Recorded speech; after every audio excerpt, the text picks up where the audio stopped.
Assalamualaikum Sobat Ila, ketemu lagi dengan saya di Ila Normi Channel.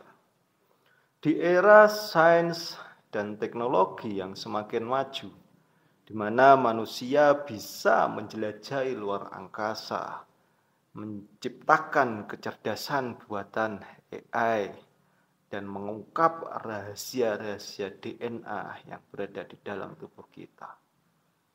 Tetapi dengan kemajuan seperti itu ada sebuah pertanyaan. Kenapa agama ini masih bisa bertahan? Bukankah dengan logika dan sains yang seharusnya bisa menjawab dan menggantikan sebuah keyakinan itu? Mari kita bahas.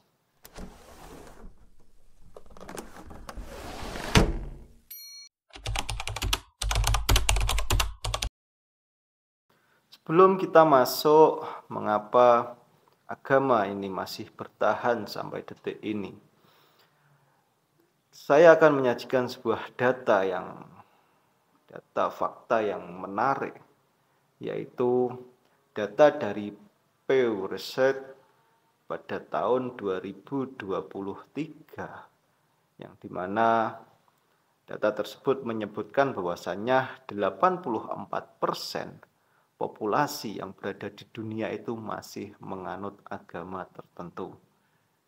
Data ini menyebutkan juga Islam dan Kristen itu terus bertumbuh, sementara ateis stagnan hanya berada di angka 10-15%.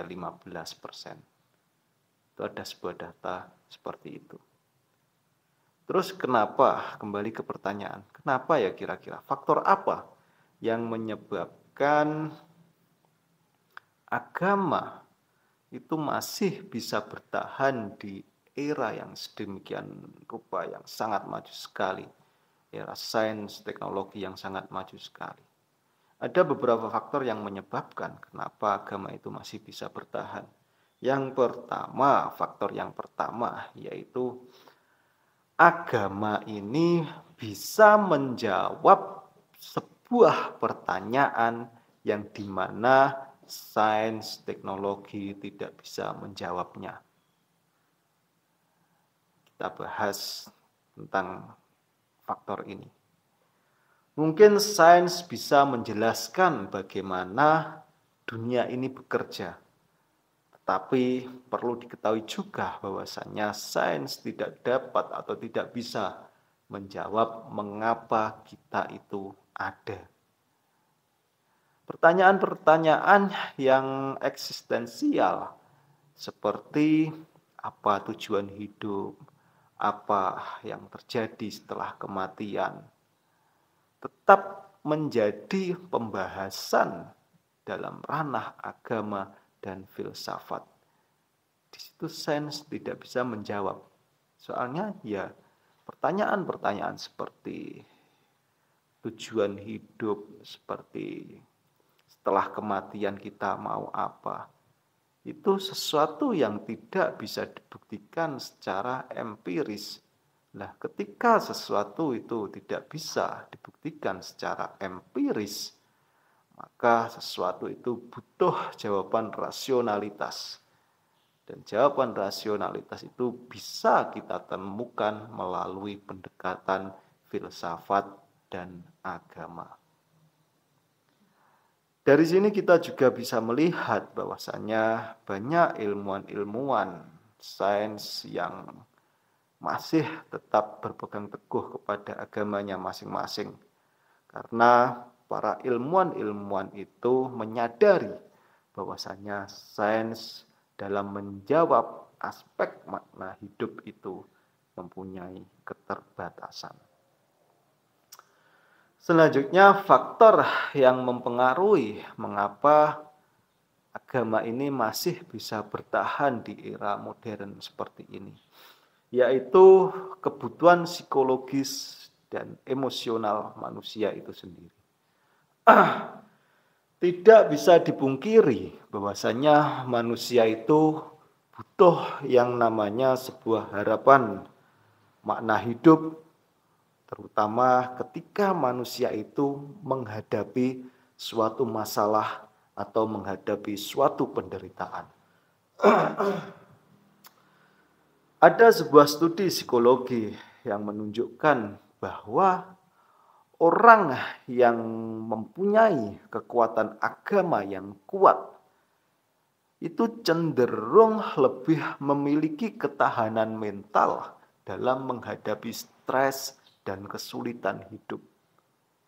Ini bisa dijelaskan karena di dalam sebuah agama itu memberikan harapan. Misalkan ketika kita dihadapkan sebuah permasalahan yang sangat besar, ketika kita dihadapkan sebuah jalan buntu misalkan di dalam kehidupan ini, tentu ketika otak kita tidak bisa berpikir secara logis, kita sebagai orang yang beragama tentu akan menyandarkan kepada Tuhan yang Maha Esa, yang dimana Tuhan memberi harapan yang begitu besar kepada hamba-hambanya, akan memberikan solusi untuk permasalahan-permasalahan atau penderitaan-penderitaan yang dia hadapi. Itu. Faktor yang selanjutnya mengapa agama masih bisa bertahan di era yang modern seperti ini. Agama bisa menjadi sebuah kekuatan komunitas atau bahkan identitas sosial. Di dalam agama ini menciptakan sebuah komunitas yang sangat kuat karena memberikan rasa kebersamaan dan dukungan sosial yang sangat kuat sekali. Sebagai contoh, peran pesantren dalam membentuk karakter anak muda. Contoh lagi, peran gereja dalam aksi sosialnya setiap minggu. Dan juga peran masjid vihara untuk solidaritas umat beragama yang ada di dunia ini. Faktor yang selanjutnya, mengapa agama bisa bertahan di era yang modern ini, yaitu agama itu sebagian merupakan tradisi, menjadi tradisi dan warisan budaya itu sendiri. Banyak kita melihat bahwasanya nilai-nilai budaya yang muncul itu berakar dari ajaran agama, sehingga kita sebagai makhluk sosial dan makhluk yang berbudaya akan sangat sulit sekali dipisahkan dengan agama itu sendiri. Karena ya agama itu bagian dari budaya atau warisan budaya itu sendiri. Misalkan ada ritual keagamaan tertentu yang menjadi bagian atau dari identitas suatu bangsa, misalkan maulid, peringatan maulid, itu adalah sebuah warisan budaya yang berkaitan dengan agama. Sehingga dari sini kita bisa melihat bahwasannya budaya itu berakar dari ajaran agama itu sendiri. Sehingga kalau budaya itu berakar dari ajaran agama itu sendiri, sehingga sangat sulit sekali dipisahkan agama dengan manusia itu sendiri. Faktor selanjutnya, kenapa agama itu masih bisa bertahan sampai detik ini, yaitu adaptasi agama dengan zaman. Agama itu terus berkembang dan beradaptasi dengan era digital, terutama di dalam agama yang saya anut, yaitu agama Islam, yang dimana agama Islam itu saya yakini agama yang dipersiapkan oleh Allah Subhanahu wa taala, dimulai dari Nabi Muhammad menerima wahyu sampai akhir zaman nanti, akhir kiamat nanti. Maka dari itu saya berkeyakinan bahwasanya agama Islam itu sangat bisa sekali beradaptasi dengan zaman, baik zaman dahulu sampai zaman masa depan, sekarang atau masa depan. Selain itu, banyak juga munculnya ustadz, kiai, pendeta, biksu, atau guru-guru spiritual yang aktif di berbagai macam media sosial membuktikan bahwasanya agama bisa menyesuaikan diri dengan perubahan zaman yang ada. Jadi meskipun sains, teknologi itu semakin maju, agama tetap memiliki tempat karena memberikan jawaban yang tidak bisa ditemukan dalam ilmu pengetahuan semata. Selanjutnya, ketika kita bisa melihat faktor apa saja yang bisa membuat agama bertahan sampai detik ini, selanjutnya ada sebuah pertanyaan yang menanyakan apakah agama di masa depan itu akan punah. Coba kita lihat prediksi menurut teori-teori, apakah agama di masa depan itu akan punah atau tidak. Kita lihat dari teori sekularisasi versus kebangkitan agama. Dulu banyak kita yang memprediksi bahwasannya agama akan punah, tetapi sampai detik ini data menunjukkan sebaliknya. Dan hal seperti ini mungkin akan bisa berlaku untuk masa depan, yang dimana banyak orang yang memprediksi bahwasanya agama di masa depan itu sudah tidak sejalan dengan sains dan teknologi, tetapi menunjukkan data yang sebaliknya, seperti yang terjadi di era sekarang ini. Saya ambil contoh, Uni Soviet dulu berusaha untuk menghapus agama dengan ajaran komunismenya, tapi setelah runtuh, agama juga kembali bangkit seperti sampai detik ini. Selanjutnya ada teori tentang tantangan agama di masa depan, yang dimana agama harus menghadapi tantangan dari sains, dari skeptisme masyarakat, dan kemajuan teknologi.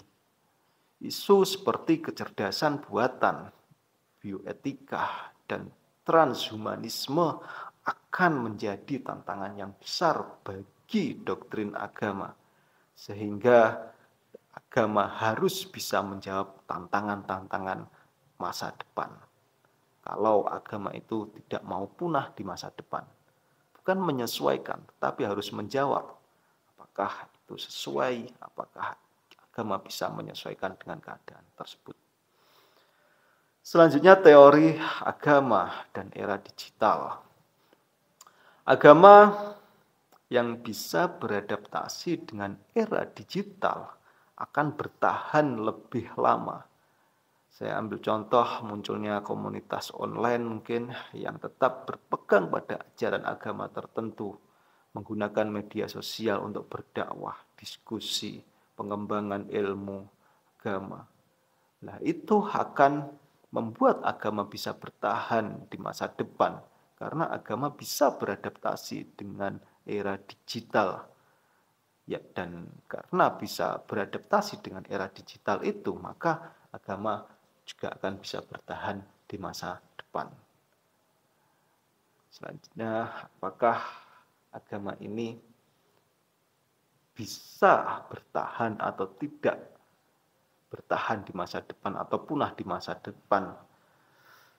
Dari teori-teori itu bisa kita simpulkan bahwasanya jawabannya tergantung bagaimana agama itu bisa menyesuaikan diri dengan perubahan zaman atau tidak. Ketika agama itu bisa menyesuaikan diri dengan zaman, maka dapat dipastikan agama itu bisa bertahan di masa depan. Tetapi kalau agama itu hanya berkutat dengan ajaran-ajaran di masa lalu, hanya berkutat seputar hukum-hukum di masa lalu, tentu agama itu bisa menjadi punah dan banyak manusia yang akan meninggalkan agama itu sendiri. Oke Sobat Ila, memang sains dan agama itu sebetulnya tidak harus dipertentangkan, Karena apa? Karena kedua itu bisa berjalan beriringan. Karena keduanya itu masing-masing memiliki peran yang berbeda, di mana agama mungkin tidak bisa menjelaskan gravitasi atau teori relativitas, tetapi di sisi lain agama memberikan manusia sebuah makna kehidupan, sebuah harapan, moralitas yang menjadi dasar peradaban yang ada di dunia itu sendiri. Oke, Sobat Ilah, terima kasih sudah menyimak. Semoga video kali ini bermanfaat. Assalamualaikum warahmatullahi wabarakatuh.